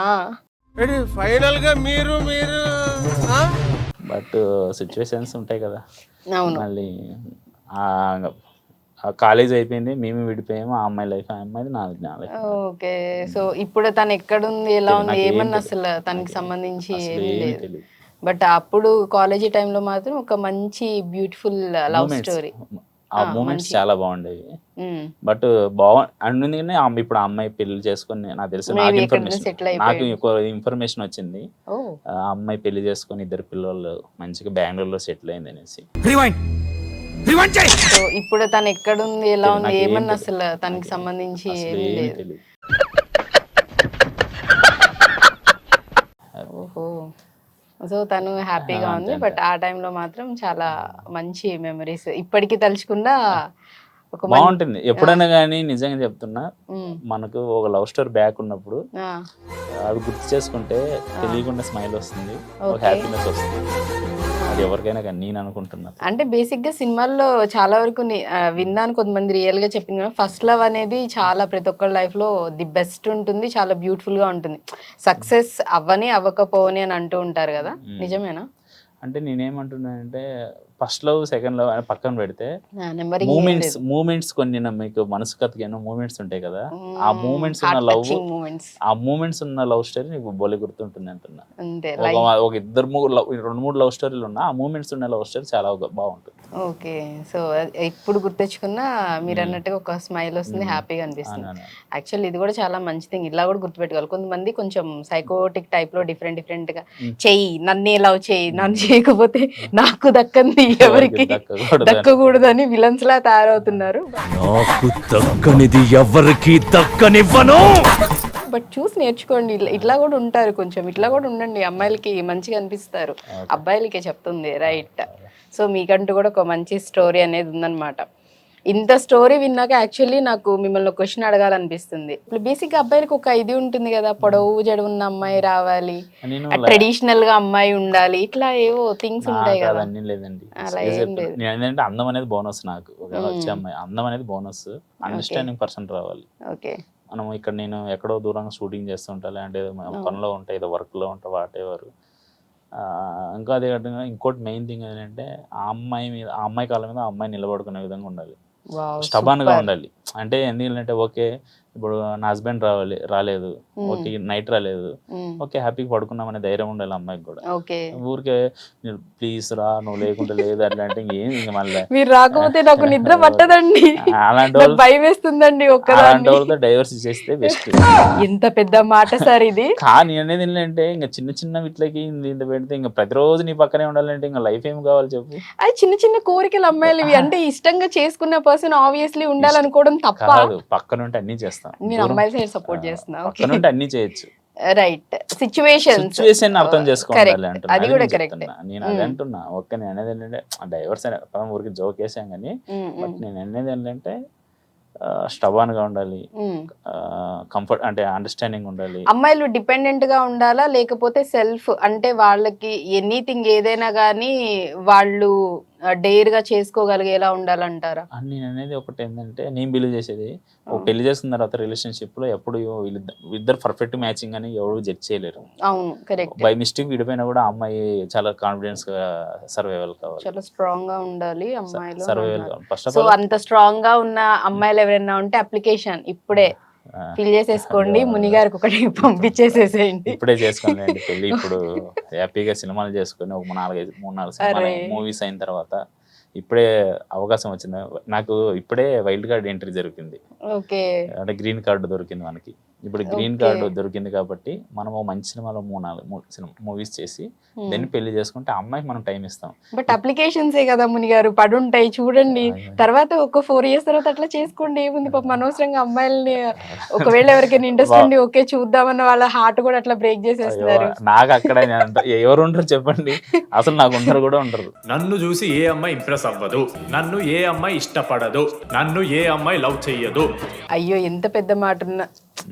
ఇంటర్లోనే మంచి మీకంటూ ఒక మంచి స్టోరీ కూడా ఉంది. అలాంటిది ఎందుకుంటారు, ఇష్టపడే వాళ్ళు ఉంటారు, మేబీ చెప్పలేము కదా. బట్ ఎనీవేస్, మీరు అనుకున్న అమ్మాయి, మీరు ఏదైతే ఏ క్వాలిటీస్ ఉండాలనుకుంటున్నారో అలాంటి క్వాలిటీస్ ఉన్న అమ్మాయి రావాలని అయితే నేను మనస్ఫూర్తిగా కోరుకుంటున్నాను. బట్ కమింగ్ టు మన మూవీ విషయానికి వచ్చేసరికి, మూవీలో అందరూ ఫ్రెష్ వాళ్ళని పెట్టారు. సో మరి ఇంత మాట్లాడుకున్నప్పుడు మూవీలో మెయిన్ క్యారెక్టర్స్ గురించి కూడా మనం మాట్లాడుకోవాలి కాబట్టి, మీ మూవీ హీరోయిన్ అండ్ అలాగే హీరో గురించి చెప్పండి.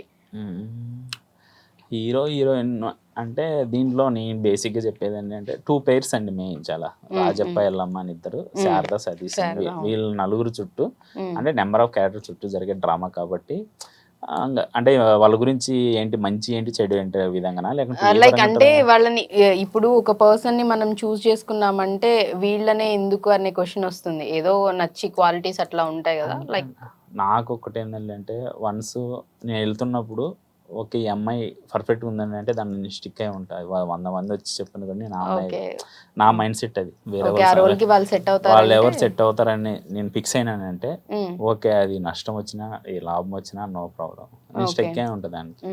నాకు అలా వెళ్ళి మిడ్ సమ్మర్ నైట్ నేను నాటకాలు ఎక్కువ చూస్తాను, నాటకాలు వెళ్ళి చూస్తూ ఉంటా. రంగభూమిలో ఇక్కడ నాటకం ఒకటి జరిగింది, మిడ్ సమ్మర్ నైట్ అనేసి నాటకం జరిగింది. ఆ నాటకంలో వెళ్తే అక్కడ ఎవరైతే వేద శారద హీరోయిన్ క్యారెక్టర్ చేసిందో అక్కడ ఆమెను చూసి ఆడిషన్ రమ్మని చెప్పి అక్కడ చేసిన వాళ్ళు చాలామంది ఇక్కడ లతీష్ అనే క్యారెక్టర్ కానీ, మళ్ళీ ఉత్తర దక్షిణలో దక్షిణ క్యారెక్టర్ కానీ, రాజప్ప క్యారెక్టర్ కానీ, తర్వాత ఏంటి వీళ్ళని సెలెక్ట్ చేస్తాం. మళ్ళీ వేరే ఇప్పుడు సురభి నాటకాల దగ్గర నుంచి, మదర్ క్యారెక్టర్ దగ్గర నుంచి, వైజాగ్ నాటకాల నుంచి, సల్లాపూర్ గారి దగ్గర నుంచి కానీ, వీళ్ళందరూ అంతే నాటకాల బ్యాచ్ వీళ్ళందరూ. యాక్చువల్లీ ఇది కూడా కొంచెం నాకు షాకింగ్ గానే ఉంది. ఎందుకంటే మామూలుగా మూవీస్కి ఎట్ ప్రెసెంట్ ఎట్లా ఇన్స్టా ఇన్ఫ్లుయెన్సర్స్, ఎవరికి ఎక్కువ ఫాలోవర్స్ ఉన్నారు, ఎవరికి ఎక్కువ వ్యూవర్స్ ఎక్కువ ఉన్నారు, ఇలాంటివి చూసి మూవీస్లో, అంటే వాళ్ళు ఎవరు టాలెంటెడ్ కాదని నేను అనట్లేదు, మాక్సిమం ఇప్పుడు లక్కీగా వాళ్ళకి ఆపర్చునిటీస్ అనేవి అలా వస్తున్నాయి. నాటకాలు మీరు ఏదైతే అన్నారో అది ఒకప్పుడు ఓల్డ్ డేస్లో ఇండస్ట్రీలోకి ఎవరైనా కావాలి అంటే పెద్ద పెద్ద డైరెక్టర్స్ కానీ ప్రొడ్యూసర్స్ కానీ వీళ్ళు ఇట్లా నాటకాలు జరుగుతున్నప్పుడు వీళ్ళు గెస్ట్లుగా వెళ్ళడం, దానిలో వాళ్ళు చేసింది నచ్చి వాళ్ళని మూవీస్కి రమ్మనడం, తీసుకోవడం, ఇలాంటివి జరిగాయి. బట్ అగైన్ ఇప్పుడు మళ్ళీ మీ దగ్గర వింటున్నాను నేను అది, ఇట్లా నాటకాలు ఇవన్నీ స్టేజ్ షోస్ అవుతున్నప్పుడు వెళ్ళి చూసి వాళ్ళు చేసింది నచ్చి నేను మూవీస్లో తీసుకున్నాను. యాక్చువల్లీ చాలా మంచి థింగ్. దీనివల్ల ఏంటంటే ఆ నాటకాలు ఏవైతే చేస్తున్నారో వాళ్ళకి ఎటువంటి హోప్ ఉండట్లేదు, మాకు ఫ్యూచర్ అనేది తెలియట్లేదని చాలామంది ఫీల్ అవుతున్న వాళ్ళు కూడా ఉన్నారు. బట్ మీలాంటి వాళ్ళ త్రూ వాళ్ళకి అవకాశం వస్తుందంటే అది చాలా మంచి విషయం. దానికి నేను కూడా వాళ్ళందరి తరఫున థ్యాంక్ యూ సో మచ్, వాళ్ళకి అవకాశాలు ఇస్తున్నారు కాబట్టి. అలా ఇప్పుడు ఇన్స్టాగ్రామ్ అంటే ఎలా అయిపోయిందని అంటే బ్యూటీ అయిపోయింది ఓన్లీ, అంటే చాలా తక్కువ మంది ఉండరు. అంటే ఇప్పుడు ఏంటి ఓన్లీ టాలెంట్ పక్క పెడితే డ్రెస్ సెన్స్, బ్యూటీ, లైక్ చెప్పాలంటే చాలా మంది ఇప్పుడు చిన్న చిన్న పిల్లలందరూ చిన్న లైట్ ఎక్స్పోజ్ ఇస్తే ఎక్కువ లైక్స్ పడతాయి అని ఇంటెన్షన్లో అయిపోయింది ఇన్స్టా. అది చాలా ప్రాబ్లం అయిపోతుంది. బట్ ఎవరి ఇండివిజువల్ డిసిజన్స్ వాళ్ళు కానీ అంతే. సో ఎవరిని తప్పుపడుతుంది లేదు కాబట్టి సో అలా ఉంది. బట్ మీ చాయిస్ అయితే మీరు ఇలా తీసుకోవడం జరిగింది. అండ్ మూవీ విషయానికి వస్తే మీరే స్టోరీ రాసుకున్నారు, మీరే డైరెక్ట్ చేశారు, అండ్ ఎడిటింగ్ వర్క్ కూడా మీరే చేశారు. ఇంకేమేం వర్క్స్ మీరు చేశారు? మీరు చెయ్యంది ఏదైనా ఉంటే చెప్పండి నాకు ఈ దీంట్లో మూవీకి సంబంధించి. సాంగ్ కొరియోగ్రఫీ 5 సాంగ్స్ ఉంటే నేనే కొరియోగ్రఫీ చేశా. కొరియోగ్రాఫర్ గా కూడా చేసేసారు. యాక్షన్ కొరియోగ్రఫీ కూడా నేనే చేసే. దీంట్లో చిన్న చిన్న ఫైట్ సీక్వెన్స్ ఉంటాయి, చేజింగ్ సీక్వెన్స్ మొత్తం నేనే చేశా. ఫైట్ మాస్టర్ మొత్తం అవి కూడా మీరే? ఓ, ఇంకా చెప్పండి. అవి చేసాము. బట్ ఇంకోటి ఏంటంటే ట్రైలర్ కట్లకు వేరే వాళ్ళు ఉంటారు బేసిక్గా. వాళ్ళు వేరే వాళ్ళు ఉంటారు, ట్రైలర్ కట్ చేసే వాళ్ళు వేరే వాళ్ళు ఉంటారు. ఓకే. నేను దీంట్లో ట్రైలర్ కట్లు, ప్రోమోలు నేనే అన్ని చేసాను. మీరు అసలు మూవీకి సంబంధించి ఏమి ఎవరికి వేరే వాళ్ళకి బయట వాళ్ళకి వదలలేదా? ఛాన్స్ ఇవ్వలేదా? అంటే ఎవ్రీథింగ్ అంటే ఒకటి ఏంటంటే వర్క్ పరంగా ఎవరైనా డిలే చేస్తే నాకు భయంకరం కోపం వచ్చేస్తుంది. వాళ్ళు ఏం చేసేది మనం నేర్చుకోవచ్చు కదా అని ఇంటెన్షన్. ఓకే. దగ్గరలో కూడా అంటే మంచిగా.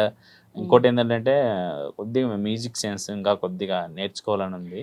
మ్యూజిక్ యాక్చువల్లీ నేను అది కూడా మ్యూజిక్ కి సంబంధించి యాక్చువల్లీ బ్యాక్గ్రౌండ్ స్కోర్ అనేది మూవీకి సంబంధించి కూడా సూపర్ గా ఉంది, చాలా బాగుంది. అండ్ చాలా మంది జెన్యున్ గా అంటే నాకు ఎంత బాగా నచ్చిందో రివ్యూస్ కూడా చాలా మంది మూవీకి సంబంధించి చాలా పాజిటివ్ గా చెప్పడం జరిగింది. ఈ మధ్య కాలంలో వచ్చిన మూవీస్ లో one of the best movie.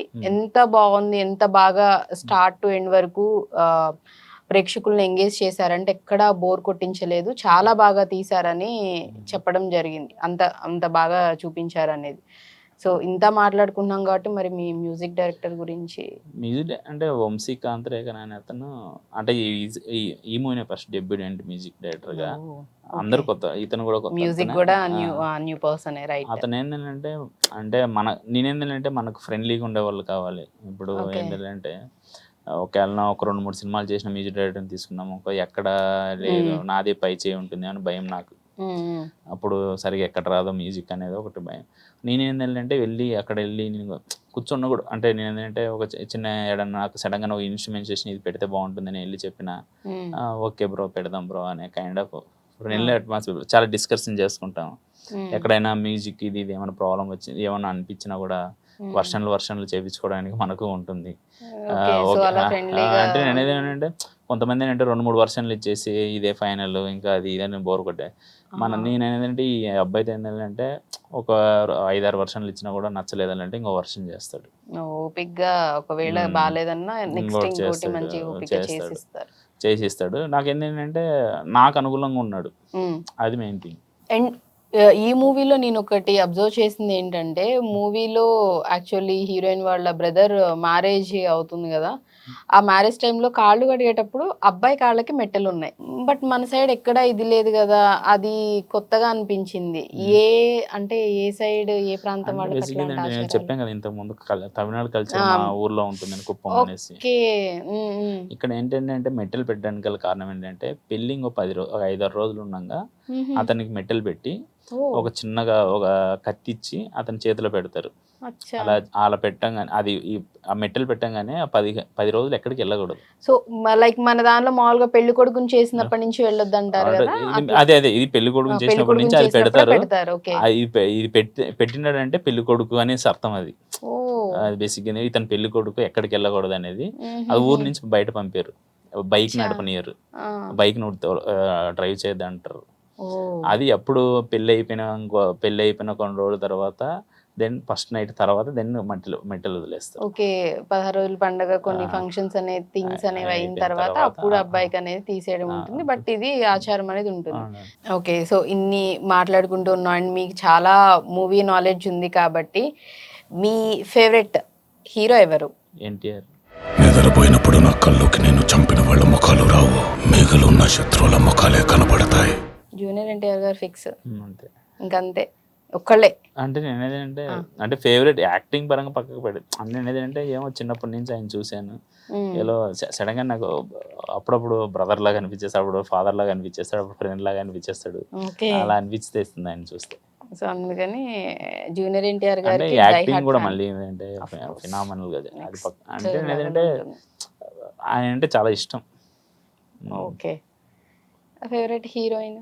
Favourite heroine Kajal Agarwal గారు అంటే నాకు అప్పట్లో నేను అంటే ఆమెకు పెళ్ళి అయిపోయిందని చాలా బాధపడిపోయినా. సీరియస్గానే ఎన్ని రోజులు బాధపడ్డారు? అంటే కొన్ని రోజులు, ఒక 2-3 రోజులు ఉంటుంది కానీ, బట్ Oh my God. చాలా అంటే నేను ఏదంటే నేను అంత లైక్, అంటే నేను ఏదంటే చాలా ఇష్టం అని ఆమె ఓకే. హీరోయిన్ కంటే. బట్ ఇప్పుడు సెకండ్ ఇన్నింగ్ స్టార్ట్ చేశారు కదా, ఇన్ ఫ్యూచర్ ఒకవేళ మీరు డైరెక్ట్ చేసిన మూవీస్ లోనే ఏదైనా ఛాన్స్ ఉండి చేస్తానంటే ఫ్యూచర్ చూద్దాం. ఏంటంటే మన పని మనం చేసుకుని వెళ్ళాలి. అంతే. డెస్టినీ రాసి పెట్టింటే కలుస్తుంది, లేదంటే లేదు, నో ప్రాబ్లం. దూరం నుంచి ఆనందపడాల్సిందే. బాబా చాలా పాజిటివ్ ఉన్నారు. రైట్. మరి ఈ డైరెక్టర్ గారికి నచ్చిన డైరెక్టర్ ఎవరు? Favourite director? అదే చెప్పే ఇంతకు ముందు, నాకు ఫేవరెట్ డైరెక్టర్ అంటే ఆర్జీవి గారు. దెన్ మరాఠీ ఫిల్మ్ మేకర్కి వస్తే నాగరాజ్ మంజలి, హిందీకి వెళ్తే అనురాగ్ కశ్యప్ గారు, చాలా మంది ఉన్నారు. తమిళ్కి వెళ్తే వెట్రిమారన్ గారు, వీళ్ళు ఉన్నారు. మళ్ళీ దీనికి వెళ్తే ఏంటంటే మళ్ళీ ఫారెన్ సినిమా ఏంటంటే అస్గర్ ఫరాది అనేసి ఒక డైరెక్టర్ ఉన్నాడు. అది మీకు అంటే ఆయన అంటే ఇష్టము, క్వింటన్ టారంటైనో ఇష్టం, శామ్, అందరూ ఇష్టమే. వాళ్ళ దగ్గర నుంచి అన్ని నేర్చుకున్నా, కానీ ఫేవరెట్ వచ్చి ఆర్జీవి గారు అంటే ఆర్జీవి గారు అంటే స్టాంప్ లాగా. ఆయన్ని ఎప్పుడైనా కలిసారా? అవకాశం ఏమైనా వచ్చిందా? ఛాన్స్? కొన్ని ఎలా అంటే అంటే నేను ఏం చెప్పను, దీన్ని ఎలా పోల్చాలో నాకు తెలియదు, కానీ కొన్ని గుడ్ థింగ్స్ని ఇక్కడ నుంచి చూసి హ్యాపీగా ఫీల్ అయితేనే బాగుంటుంది. ఓకే. సో అంత ఎక్కువ ఎక్స్పెక్టేషన్ అలా ఏం పెట్టుకోవద్దు, దూరం నుంచి చూసైనా అట్లా. ఇప్పుడు నాకు ఆయన కలిసిన ఫరక్లే, కలకపోయినా ఫరక్లే, కానీ ఆయన దగ్గర నుంచి నేను నేర్చుకున్న హ్యాపీ థింగ్. ఓకే. వచ్చి కలిసారనుకో, వెళ్ళను కూడా నో ప్రాబ్లం. ఇంకా అసలు యూ మేడ్ మై డే లాగా, ఇంకా అది ఇంకా అసలు అలానే మళ్ళీ మేడ్ మై డే లాగా కూడా ఉండదు. Okay, happy thing. అంత ఎక్స్ప్రెసివ్ కాదు ముని గారు, ఏది ఉన్నా గానీ అది మూవీలో ఉంటుంది కదా, కరెంట్ దీనిలో కరెంట్ ఎక్కడుంది చూపించు అన్నట్టు, లోపల అన్నట్టుగా. ఇందులో ఏముంది? కరెంటు ఎక్కడ? లోపల. చూపించు.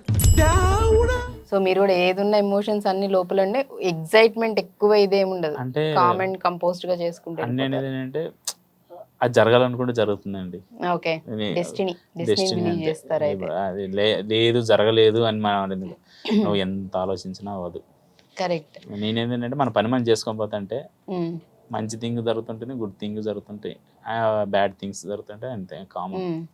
అండ్ అలాగే యాక్చువల్లీ మూవీ రిలీజ్ అయ్యి మంచి టాక్ వచ్చిన తర్వాత ఇండస్ట్రీకి సంబంధించిన ఎవరైనా పెద్దవాళ్ళు కానీ, హీరోలు కానీ, ఇంకెవరైనా సరే కాల్ చేసి మూవీ గురించి బాగా చేసామని అట్లా ఎవరైనా చెప్పడం? బేసిక్గా మనం ప్రీమియర్స్ చేసాం, అందరూ యంగ్ డైరెక్టర్లకి అంతా చేసాం అన్నమాట. అందులో ఫస్ట్ అప్రిషియేషన్ మెసేజ్ అంటే అందరూ అక్కడికి వచ్చారు కదా, వాళ్ళు చాలా హగ్ చేసుకుని welcome to the film industry అన్నారు, తెలుగు ఫిలిం ఇండస్ట్రీ అన్నారు. ఓకేనా, ఇంకా వాళ్ళే అంత రిసీవ్ చేసుకొని చాలా బాగా తీసామనగానే బివిఎస్ రవి గారు అయితే ఏమో ఏంటబ్బా గింబల్తో సినిమా చేసావు, భలే చేసావు అన్నాడు. చాలా బాగా చేసావు అని బాగా అప్రిసియేషన్ చేశారు. వచ్చిన డైరెక్టర్లు అందరూ మంచిగా అప్రిసియేషన్ చేశారు. ఇప్పుడు నీకు ఎక్కడైనా ప్రొడక్షన్ హౌసెస్కి వెళ్ళినా కూడా మంచి రిసీవింగ్ అది చాలా బాగుంటుంది. ఇందుకే యాక్చువల్లీ మన మూవీ ఎన్ని డేస్ లో షూట్ చేశారు?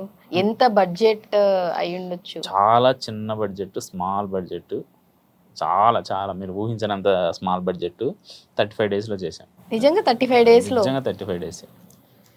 ఇలా అండి ఒక్కొక్క సినిమా రిలీజ్ అంటే షూట్కి షెడ్యూల్ 1, షెడ్యూల్ 2 అని చేయడానికి సంవత్సరాలే పడుతుంది. మళ్ళీ పోస్ట్ ప్రొడక్షన్ వర్క్స్ అని ఇంకొకటని ఆ వర్క్స్ అన్ని అవ్వడానికి డేట్స్ కన్ఫర్మ్, ఇంత ప్రాసెస్ నడుస్తుంది ఒక్కొక్కళ్ళది. మీరు అలాంటిది 35 days లో, జస్ట్ 35 days లో అయిపోయిందని చెప్తున్నారు.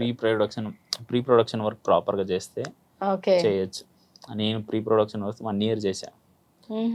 1 year 6 months రిహార్సల్ చేశా. 6 months ఎక్కడ మనకు డబ్బు లేకుండా ఎక్కడ ప్రాపర్టీస్ దొరుకుతాయి, పీరియడిక్ కదా, ఊర్లో ఏం సోర్స్ చేయొచ్చు, ఇవన్నీ చేశా. ఆ పెంకిటిల్ అనే ఊరు సెర్చ్ చేసుకోవడానికి నాకు 1 year పట్టింది. అలాంటి ఊరు దొరికింది. ఇలాంటి చాలా టైం, అదేంటే ప్రాపర్గా చేసుకొని పకడ్బందీగా వెళ్ళి మంచిగా 35 days లో కొట్టుకొని తీసుకొచ్చేసాం. అదే డైలాగ్ ఉంది, చాలా పకడ్బందీగా ప్లాన్ చేశారు మైక్, బాగా పకడ్బందీగా ప్లాన్ చేసావు మైక్. సో అంతా పకడ్బందీగా షెడ్యూల్ చేసుకొని గట్టిగా షూట్ చేసేసి 35 days లో ఫినిష్ చేసేసారు. షెడ్యూల్ కూడా ఎవరు లేదు, నేను నా అసిస్టెంట్ డైరెక్టర్ షెడ్యూల్ వేయడం. నిజంగా నేను చాలా బడ్జెట్ ఫ్రెండ్లీ డైరెక్టర్ అయినా. సూపర్. యాక్చువల్లీ ప్రొడ్యూసర్స్కి ఇలాంటి డైరెక్టర్స్ దొరికితేనా ఎంత హ్యాపీగా ఫీల్ అవుతారు seriously. But I wish and అలాగే అంటే ఇప్పుడు మన ఇంత స్టోరీ మూవీకి టీవీకి సంబంధించి స్టోరీ తీయటం అది సక్సెస్ అవ్వడం ఎంత జరిగింది కదా. ఫర్ ఏ చేంజ్ యాక్చువల్లీ నేను ఇప్పుడు కొన్ని సిచ్యువేషన్స్ చెప్తాను. ఇఫ్ ఇన్ కేస్ టీవీకే గనక వాయిస్ ఉంటే, మీరే టీవీ అనుకుందాం, మీకే గనక వాయిస్ ఉంటే నేను కొన్ని సిచ్యువేషన్స్ చెప్తాను. ఆ టైంలో టీవీ ఫీలింగ్ ఏమై ఉండొచ్చు, జస్ట్ ఫర్ ఫన్ చూద్దాము. సో నేను ఒక్కొక్క సిచ్యువేషన్ చెప్తూ ఉంటాను, మీరు చెప్పండి. సో ఫస్ట్ సీన్ వచ్చేసి టీవీలో ఎమోషన్ సీన్ అనేది రన్ అవుతుంది. మొత్తం ఫ్యామిలీ అంతా కూర్చొని కొంతమంది ఏడుస్తున్నారు, కొంతమంది బాధపడుతున్నారు. ఆ టైంలో టీవీ ఇన్నర్ వాయిస్ ఎలా ఉంటుంది? అదే నేను కదరా ఏడ్చేది, మీరు ఎందుకురా అనవసరంగా మీ కన్నీళ్ళు వేస్ట్ చేస్తున్నారేమో. ఓకే, టీవీ నువ్వు బాధపడుతున్నావా సీరియస్లీ? ఓకే, కామెడీ సీన్ వచ్చినప్పుడు ఆపంటారా మీకు అన్నట్టునే ఉంటుంది. ఎవరిని మీరు ఆపమంటున్నారు? ఆడియన్స్ నా? ఆడియన్స్ మీకు టీవీకి కొంతమంది ఏంటంటే నోట్లో కొద్దిగా ఇది పెట్టుకొని అన్నప్పుడు ఇట్లా పడడం అలాంటివన్నీ జరుగుతాయి కదా, అప్పుడు వచ్చి ఆపరాలన్నట్టునే ఉంటుంది. ఓకే, పాప టీవీ ఇన్నర్ ఫీలింగ్ అనమాట. ఆపండ్రో అని టీవీ అంటుందంట. రైట్, ఇది అసలు నెక్స్ట్ లెవెల్ క్రేజీగా ఉంటది. సీరియల్స్ వస్తున్నప్పుడు, దట్టు అత్తా కోడళ్ళది ఫైట్ సీన్ జరుగుతున్నప్పుడు టీవీ ఫీలింగ్ ఏంటి? అంటే మీ మధ్యలో నేను వస్తున్నాను అనే ఫీలింగ్ అయినా ఉంటుంది. ఓకే, ఇంకెన్ని రోజులు కొట్టుకుంటారే మీరు? మీ టార్చర్ ని భరించలేకుండానే అది ఫీల్ అవుతుంది అంటే. ఓకే, మీ టార్చర్ భరించలేకపోతున్నాను బాబోయ్ అంటుందంట టీవీ. రైట్, ఇంకొకటి ఎక్కువ ప్రతి ఇంట్లో కామన్ గా జరిగేది, టీవీలో ఒక షో నడుస్తుంది, వస్తారు ఒక్కొక్కరికి ఒక్కొక్క ఛానల్ కావాలి, మారదు, రిమోట్ తీసుకుంటారు, ఇంకా గొడవ జరుగుతూ ఉంటుంది. ఆ టైంలో టీవీ ఫీలింగ్ ఏంటి? రిమోట్ కోసమా కొట్టుకుంటూ ఉంటే, రిమోట్ కోసం కొట్టుకున్నప్పుడు వాళ్ళ దాని ఇంకా తన్నట్టే ఉంటుంది కదా దాని ఫీలింగ్. రే నేనైతే లైవ్ లో ఉంటే మిమ్మల్ని వచ్చి కొట్టింటాను ఫీలింగ్ లో ఉంటుంది. ఓకే, టీవీ ఒకవేళ నాకే గనక అవకాశం వస్తే గనక అందరినీ నేను కొడతాను. సో నన్ను ఎందుకు ఇబ్బంది పెడతాను? ఛానల్ మార్చుతా అంటే ప్రతి ఛానల్ మిస్ అవుతాంటుంది కదా, నేను వచ్చినాయంటే నేను కొడితే మీ సేపులు మారిపోతుంటాయి కదా, అట్లా మేము కొడతాను అన్నట్టు ఉంటుంది. మీరు రిమోట్ ని నన్నే కొట్టారు, నేను కొడితే మీ షేప్లే మారిపోతాయని టీవీ అంటుంది. ఇది కొంచెం క్రేజీగానే ఉంది. ఛానల్స్ మార్చినప్పుడు బేసిక్ గా ఒక్క ఛానల్ రన్ అవ్వదు, నిమిషానికి మన మూడ్ లాగా మారుస్తూనే ఉంటాం, వెళ్ళిపోతానే ఉంటాయి, ఒకటి స్టిక్ అనే ఒకటి చూడము. అలాంటప్పుడు టీవీ ఎలా ఫీల్ అవుతుంది? తింగర్ నా కొడుకు అనుకుంటుంది. ఓకే, వన్ వర్డ్ లో ఒక్క ఛానల్ కూడా ఉంచట్లేదు, ఏడ దొరికేవరా నువ్వు అన్నట్టు ఫీల్ అవుతుంది అంటారు. క్రేజీ. అండ్ చాలా ఇష్టమైంది లేడీస్ కి కుకింగ్ షోస్ వస్తున్నప్పుడు, నాకు పెట్టకుండా మీరు తింటున్నారే టీవీ నాకు పెట్టకుండా మీరు తింటున్నారని ఫీల్ అవుతుందా? ఇంకా బాగా అంటే ప్రతి ఒక్కళ్ళకి ఇంట్లో ఉన్న పెద్దవాళ్ళందరికీ నచ్చే సిచ్యువేషన్ వార్తలు, న్యూస్ వస్తాయి కదా, ఆ టైంలో టీవీ ఎలా ఫీల్ అవుతుంది? అప్పుడే కొద్దిగా ప్రశాంతంగా ఉంటుందని నా ఫీలింగ్. ఇక అడవిడి ఉండదు కదా, డిష్యూలు ఉండవు, ఏమి ఉండవు, ప్రశాంతంగా ఆయన మంచిగా చదువుతుంటాడు, హ్యాపీగా ఉంటుంది నా ఫీలింగ్. అంటే టీవీకి కూడా మంచి కాఫీ తాగినట్టు ఫీలింగ్ అనిపిస్తుందా ప్లెజెంట్ గా? టీవీ ఇలా కూడా ఫీల్ అవుతుందా? కొంచెం టీవీకి ఏముంటుందంటే నా వల్ల ప్రపంచ వార్తల్లో కొన్ని ఉంటాయి, వరల్డ్ లో ఏం జరుగుతుందో చెప్తున్నాం కదా, నేను హ్యాపీ ఫీల్ అవుతున్నా, తెలుసుకుంటారా నాయన ఇలా జరుగుతుందని చెప్తాను. ఓ, అది ప్రౌడ్ గా ఫీల్ అవుతుంది అంటున్నారు. ఓ, అండ్ మన ఫేవరెట్ యూత్ అందరికి బాగా నచ్చేది క్రికెట్ మ్యాచ్ చూస్తున్నప్పుడు టీవీ ఫీలింగ్ ఏంటి? వీళ్ళు క్రికెట్ ఆడినప్పుడు కొంతమంది వెళ్ళి టీవీకి ముద్దు పెట్టడం, ముద్దులు పెడతారు. ఆపరా నాయన, నీ లిప్స్ నేను టచ్ చేయలేక చచ్చిపోతున్నా, నీ బాడీలో ఉన్న స్వెట్ నేను తాకలేకపోతున్నాను ఫీల్ అవుతాను. టీవీకి నిజంగా నోరొస్తే ఇన్ని అనుకుంటదా? పాపం చాలా ఇబ్బంది పడుతుంది అయితే టీవీ. ఓకే, మరి సాంగ్స్ ప్లే అవుతున్నప్పుడు వినసొంపుగా ఉంటుంది, అమ్మ ప్రశాంతంగా ఉంది ఈ రోజు అని టీవీ కూడా ఎంజాయ్ చేస్తుంది. అయితే ఇది చాలా వైలెంటింగ్ అన్నమాట. ఇంట్లో ఏదన్నా గొడవలు జరిగినా, లేకపోతే ఇంట్లో వాళ్ళకి ఏ ఆవేశం కోపం వచ్చినా గానీ ప్రతి ఒక్కళ్ళకి ఈజీగా కనిపించేది టీవీనే. ఫోకస్ అంతా దాని మీదే ఉంటుంది, రియాక్షన్స్ అన్ని యాక్షన్ కి రియాక్షన్స్ దాని మీద వెళ్తూ ఉంటాయి, పగలు కొట్టేస్తారు, విరక్కొట్టేస్తారు, ఇట్లాంటివి జరుగుతూ ఉంటాయి. అలాంటప్పుడు పాపం టీవీ ఏమనుకుంటుంది? టీవీని వెళ్ళి ఎవడైనా కొడితే ఏమైనా చేస్తే మన మూవీలో అవుతాయి అంటే కడతలు వాగిపోతాయని, నాన్న ఎందుకు కొడుతున్నారు అనవసరంగా, మీ మధ్యలో నేను ఎందుకు వచ్చాను. ఓకే. సో అంటే మీకే గట్టిగా పడతాయి కోటే అది ఉంటుంది కదా, పటే మన సౌండ్ వచ్చేయాలని టీవీ ఆ రేంజ్ లో ఫీల్ అవుతుందంట. ఓకే, మీరు కొట్టుకొని సరిపోయింది.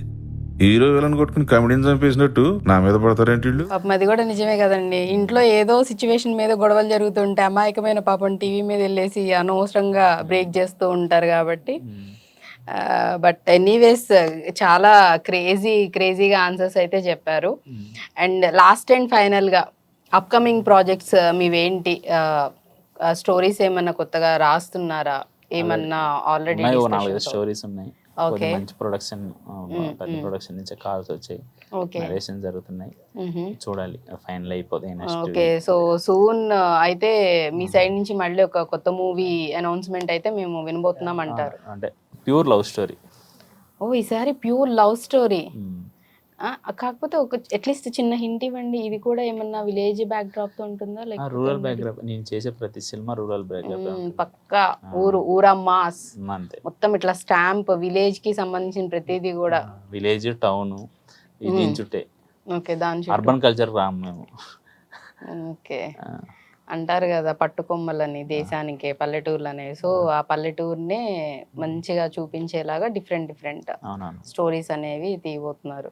సో ఐ విష్ ముని గారు మీ ఫర్దర్గా ఏవైతే తీయబోతున్నారో, మీ ప్రాజెక్ట్స్ రాబోతున్నాయో వాటన్నిటికి కూడా ఆల్ ది బెస్ట్. ఎలా అయితే ఫస్ట్ మూవీతో ఇంత సక్సెస్ మీరు చూసారో, ఫర్దర్గా కూడా అలా రిలీజ్ అయ్యే ప్రతి మూవీ కూడా సక్సెస్ అవ్వాలని, ఇంకా అంచెలంచెలేది మంచి మన డైరెక్టర్స్ లిస్ట్ అట్లా పెరుగుతుంది కదా పెద్ద వాళ్ళ. దీనిలో మిమ్మల్ని కూడా మేము అక్కడ చూడాలని మనస్ఫూర్తిగా కోరుకుంటున్నాం. ఆల్ ది బెస్ట్ అండి మీ ఫ్యూచర్ ప్రాజెక్ట్స్కి. అండ్ అలాగే ఏ 24 క్రాఫ్ట్స్లో బేసిక్గా వేటిని ఈయన వదలట్లేదు, అన్నీ నేర్చేసుకుంటున్నారు. మేబీ ఇన్ ఫ్యూచర్ మ్యూజిక్లో కూడా మీది ఇన్వాల్వ్మెంట్ ఉంటుందేమో నాకు అనిపిస్తుంది మీ నెక్స్ట్ మూవీస్. ఇన్వాల్వ్మెంట్ ఉండిందో పక్కకు పెడితే 2-3 సినిమాలు, ఒక 2-3 మూవీస్ తీసిన తర్వాత నేను కూడా ఒక చిన్న, అంటే మరీ మన అంత తోపులో అసలు దాని గురించి కొద్దిగా నాలెడ్జ్ పెంచుకోవాలని ఆలోచన. వెళ్ళి జాయిన్ అయితే నాలెడ్జ్ కోసం. నాలెడ్జ్ అన్నారా? నాలెడ్జ్ అని ఆయన అంటున్నారు, బట్ లేదు, సూన్ త్వరలోనే మ్యూజిక్ కి సంబంధించి కూడా ఖచ్చితంగా ఈయన వర్కౌట్ చేసి నేర్చుకొని చాలా క్విక్లు అన్నారు కాబట్టి, సో త్వరలోనే మ్యూజిక్ కి సంబంధించి కూడా ఏమో పాటే పాడతారా లేకపోతే వద్దు మీరందరూ పారిపోతారు అవన్నీ మనకి. అంటే మనకు ఎప్పుడైనా కానీ ఒకటి ఏంటంటే మనకు రాని పని చేయకూడదు. ఓకే, మన స్ట్రెంత్ ఏంటో మనకు తెలుసుకోవాలి ఫస్ట్. ఇప్పుడు నీ మ్యూజిక్ అనేది అంటే ఎప్పుడైనా మ్యూజిక్ డైరెక్టర్ నేను ఎక్స్ప్లెయిన్ చేసినప్పుడు ఈ సరిగా పదాలు అక్కడ పాడవు సార్, ఇక్కడ పడవు సార్, ఇక్కడ పడవు అని అన్నప్పుడు పడతాయి నేను నేర్చుకున్నాను చెప్పడానికి. ఓహో, సో అట్లా అన్ని నేర్చుకుని ఉంటే మంచిది. మనకి తెలియాలి అంటున్నా, ప్రతిదీ తెలిసిందనుకో మనం కమాండింగ్ ఉంటుంది. ఆ కమాండింగ్ ఉన్నప్పుడే మనం మంచిగా సినిమా చేయగలం, ఇంకా బెస్ట్ అనేది ఇవ్వగలుగుతామన్నారు. But anyways nice talking to you. All the best for your future movies అండి. థ్యాంక్ యూ సో మచ్ అండి ఇక్కడ ఇన్వైట్ చేసినందుకు. Nice to talk to you. చాలా థ్యాంక్స్ మీ అందరికి, మీ క్రూ అందరికి ఇన్వైట్ చేసినందుకు. It's our pleasure.